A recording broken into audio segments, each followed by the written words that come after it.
Hello students, so let us continue with chapter 1, The Portrait of a Lady by Khushwant Singh in Hornbill. Okay, so as of now in this chapter we have read that Khushwant Singh has given a brief account of his grandmother. He tells us the personality of her grandmother, which did not look like any lady who had children, husband, and since last 20 years, Khushwant Singh had known to her, and she looked like at the same age. There was no difference in her age. So further, Khushwant Singh tells us that Khushwant Singh used to live with her grandmother in the village, while Khushwant Singh's parents they used to live in city. Okay, when they settled there, then they called Khushwant Singh as well as his grandmother.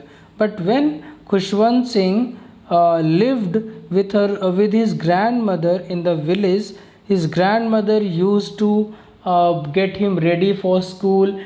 She used to go to school with Khushwant Singh, as the school was just close to temple. So Khushwant Singh's grandmother used to sit in the temple and used to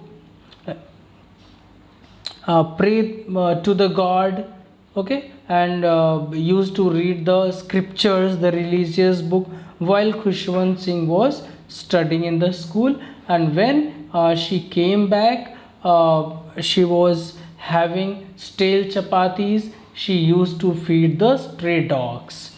Okay, so as of now we have discussed in the story till here. So now we are going to start paragraph 5. Okay, so very beautifully Khushwant Singh has described that her grandmother was very kind lady, as she was not pretty but she was very beautiful. She had good characters.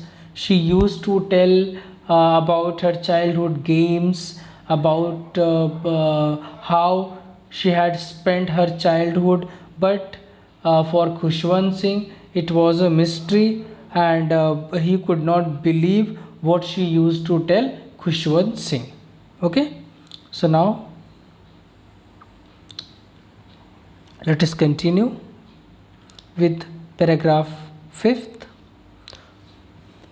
Here you can see,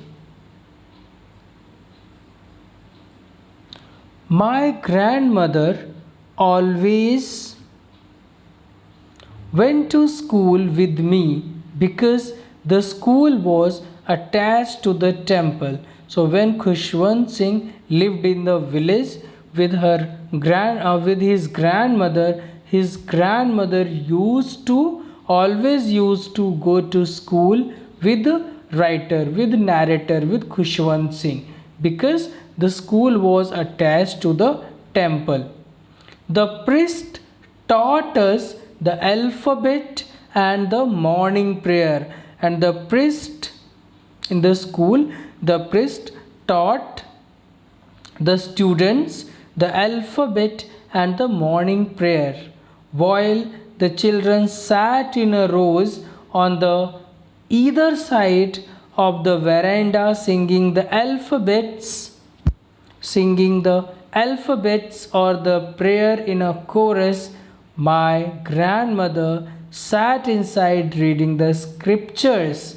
So while the children they used to learn the alphabets, when they were learning, while they were learning the alphabets or they were learning the morning prayer in the chorus, then the narrator's grandmother used to sit inside the temple and she used to read the scriptures, the sacred writings of religions, the religious book. So while narrator was learning the alphabets and prayer in a chorus, at the same time his grandmother used to send in the temple, and she used to learn, she used to read the scriptures. When we had both finished, we would walk back together. When the narrator Khushwant Singh finished his school, and the grandmother also finished reading the scriptures, they both walked back together to home. This time the village dogs would meet us at the temple door. So it was the time when the village dogs, the stray dogs, would meet them at the temple gate, as a narrator's mother was having stale chapatis for the village dogs. They followed us to our home, growling and fighting with each other for the chapatis we threw to them. So they followed those dogs, they used to follow the narrator as well as his grandmother, as the narrator's grandmother used to feed them chapatis. So that's why they used to fight every bite of chapatis. So they were fighting each other for the chapatis, and they were following the narrator as well as his grandmother to their home. When my parents were comfortably settled in the city, they sent for us. So when the narrator's parents, they comfortably settled in the city, they also called the narrator as well as his grandmother to the city. That was a turning point in our relationship. So the narrator tells us that when his parents settled in the city very well, then they called narrator as well as his grandmother to city, and at that point it was the turning point in their friendship, in the friendship of narrator and his grandmother. It was a turning point between their friendship. Although we shared the same room, my grandmother no longer came to school with me. But even though they were living in the same room, they shared the same room, but now his grandmother no longer came to school with the narrator. But now narrator's grandmother, as in the village, narrator's grandmother used to go to school with him. But when they settled in the city, when Khushwant Singh's parents called them in the city, but now narrator's grandmother no longer was able to go to school with the narrator. I used to go to an English school in the motor bus, because the narrator used to go to an English medium school in a bus. So that's why his grandmother could not go to school with him. There was no dogs in the streets, and she took to feeding sparrows in the courtyard of our city house. So there were no dogs in the streets of the city, so that's why she grew a new habit, and her new habit was to feeding sparrows in the courtyard. So there was no dogs, so instead of feeding the dogs, she started feeding sparrows in the courtyard, okay, in the city. As there were no dog in the village, she used to feed the dog stale chapatis, but in city she found no dogs, so that's why she started feeding sparrows. So it shows that the grandmother was a kind hearted lady. She was very kind hearted lady, as when she lived in the village, she used to feed the dogs, but when she was in the city, she did not find any dog, and she started feeding sparrows. So it shows that she was a kind hearted lady. That's why the narrator has mentioned that she was not pretty but she was beautiful. So she had no physical beauty but her character was beautiful. Okay. As the years rolled by, we saw less of each other. So as the time passed, so they could see each other very less. They were not able to see each other most of the time. For some time, she continued to wake me up and get me ready for school. So, in the beginning, as in the village, she used to get ready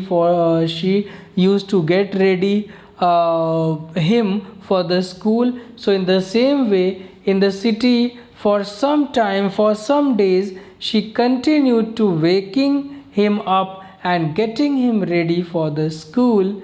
When I came back, she would ask me what the teacher had taught me. When narrator came back from school, she would ask the narrator what the teacher had taught him in the school.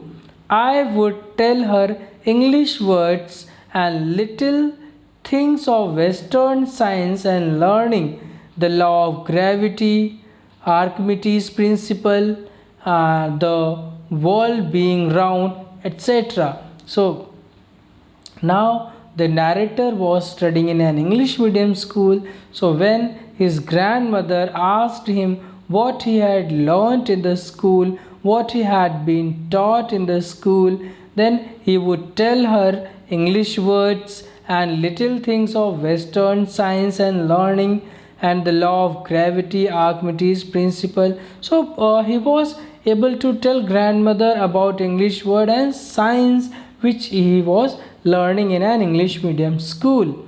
So this made her unhappy. So this made her unhappy because when the narrator was in the village, he was learning prayer, he was learning alphabets, but now she was learning the things which was beyond the understanding of the grandmother. So that is why the grandmother was very unhappy. She was not happy with what the narrator had been taught in the school.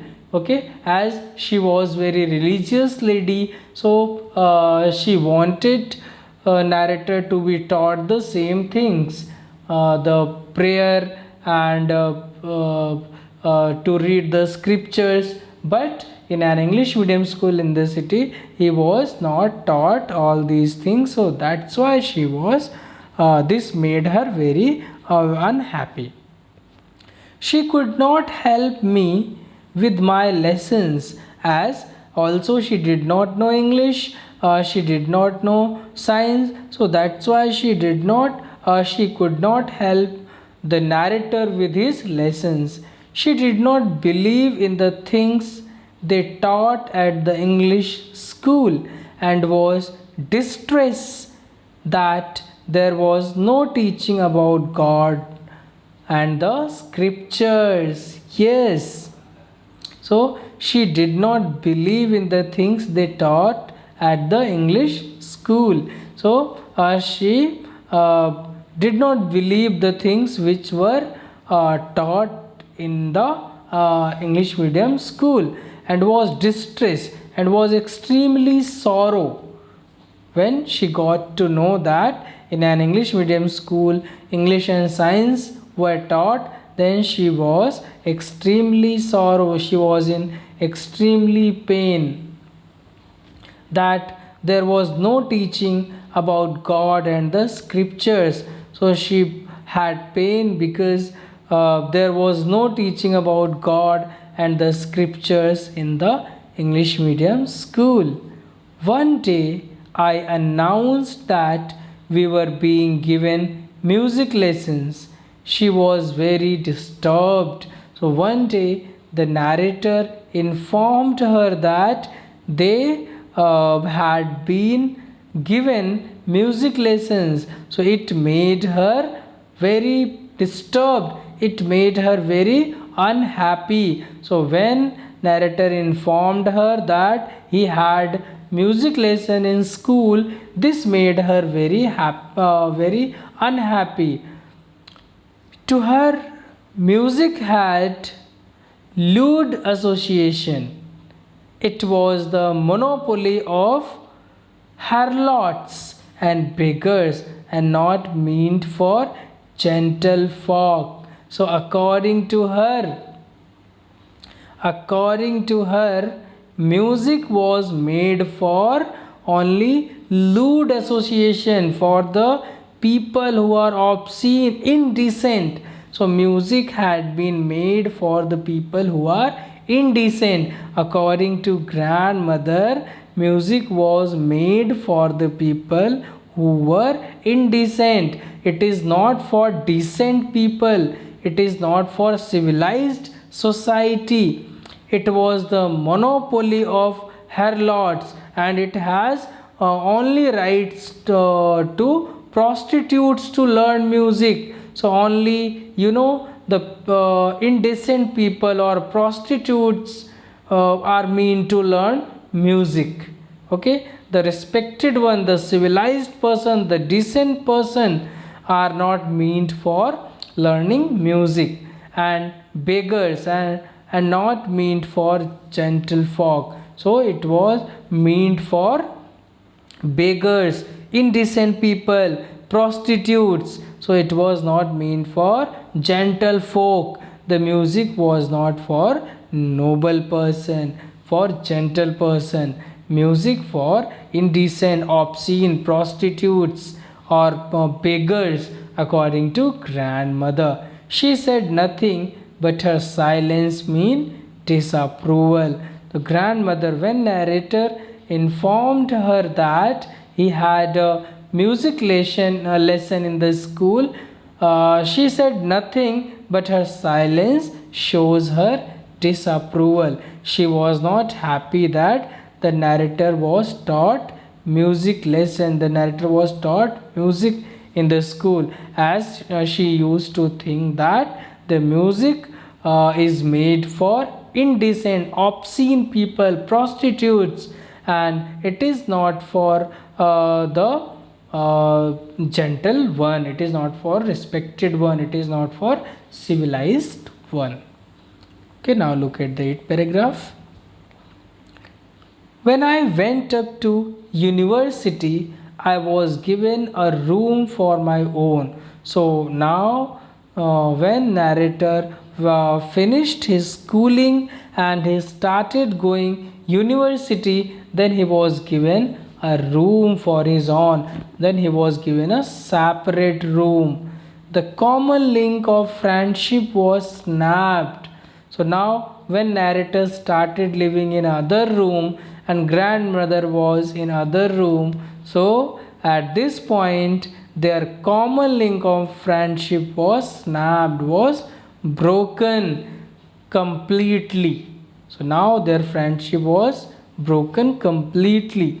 My grandmother accepted her seclusion with resignation. So here the narrator informs us that his grandmother accepted a lonely life as she accepted the separation from the grandson without any objection. So accepted her seclusion with resignation, it's a phrase which means the grandmother accepted a lonely life as she accepted the separation from her grandson without any objection. She rarely left her spinning wheel to talk to anyone. Now she used to remain busy in her spinning wheel, that is charkha. Okay, she used to remain busy in spinning wheel and she rarely talked to anyone. From sunrise to sunset, she sat by her wheel, spinning and reciting prayers. So from morning to evening, she used to sit, she used to spinning her wheel. She kept on spinning the charkha and reciting the prayer. Only in the afternoon, she relaxed for a while to feed the sparrows. So, only in the afternoon, she took rest, she relaxed a little bit, and that time she used to feed the sparrows. While she sat in the veranda, breaking the bread into the bits, hundreds of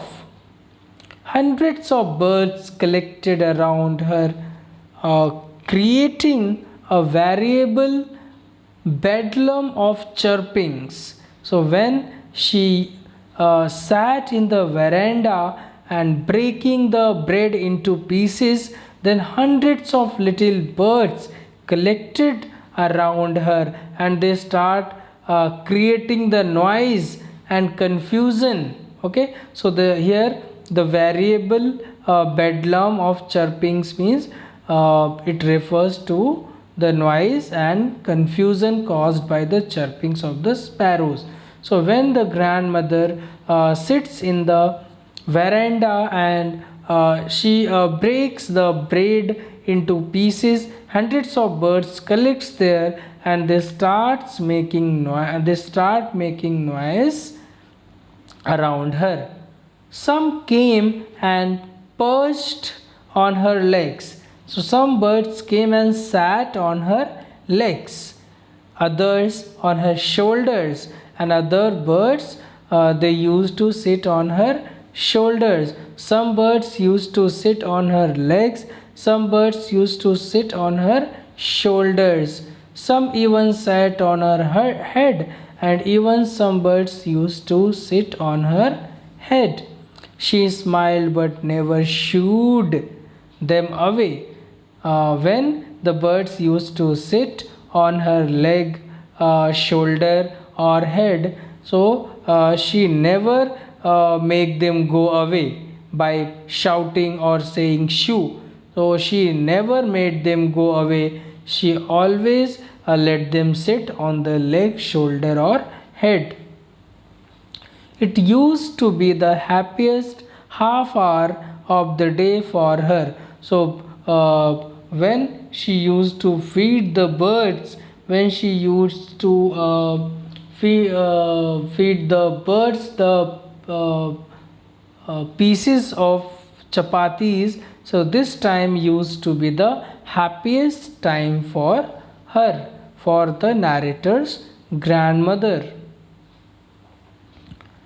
When I decided to go abroad for further studies, I was sure my grandmother would be upset. So now, when the narrator finished his college and he decided to go abroad for the higher study, for the further studies, he was sure his grandmother would be upset. So when he decided to go abroad, then he thought that his mother would be upset when she would get to know that she is going to abroad for further studies. I would be away for 5 years, and at her age, one could never tell. So, I would be away for 5 years. So, the narrator was going to abroad for study for 5 years, and as his grandmother was very old, so it was very difficult to predict that she would alive when the narrator would come back. So it was very hard to believe that she would alive when the narrator would come back. So narrator was sure that when she would come back, he would not find her he would not find his grandmother alive. Okay, so that's why he said here she was not even as at her age no one could never tell. Okay, But my grandmother could, but my grandmother could tell. She was not even sentimental. So the narrator's grandmother was not sad. She had no feeling of sadness. She came to leave me at the railway station. So the narrator's grandmother came to drop him at the railway station but did not talk or show any emotion, but did not talk to narrator and did not show any sadness.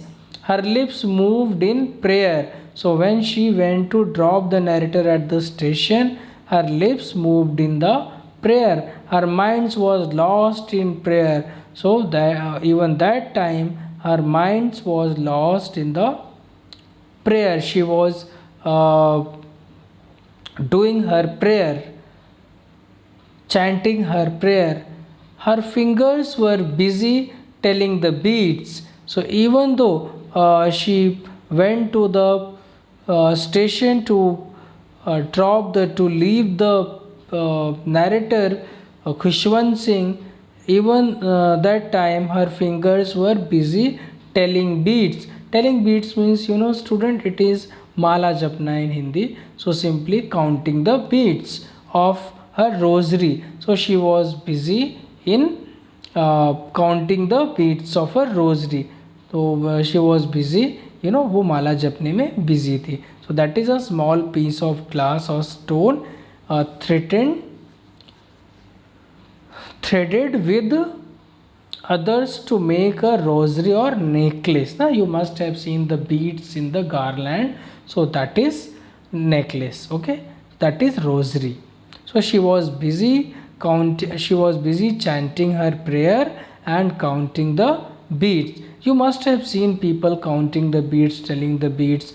वो आपने माला जपते हुए लोगों को देखा होगा. So in the same way she was doing there. Silently she kissed my forehead, and when I left I cherished the moist imprints as perhaps the last sign of physical contact between us. So when the narrator had left, so he hold those wet imprints, or hold those, or he took those impression when his mother kissed the narrator, kissed Khushwant Singh. So Khushwant Singh hold that moist imprints, that impression of the kissing as a memory. So as he was thinking that he would, when he would come back, he would see a grandmother no more. So he thought the grandmother would not be alive when he would be coming back. But that was not so. But it was not so. After 5 years, I came back home and was met by her at the station. So after 5 years, when the narrator came back home, the narrator found his grandmother at the station. After 5 years, when the narrator had come back home, when at the time of departing, the narrator thought that he would not find his grandmother alive. But when he came back after 5 years, he found his grandmother came to the station to welcome him.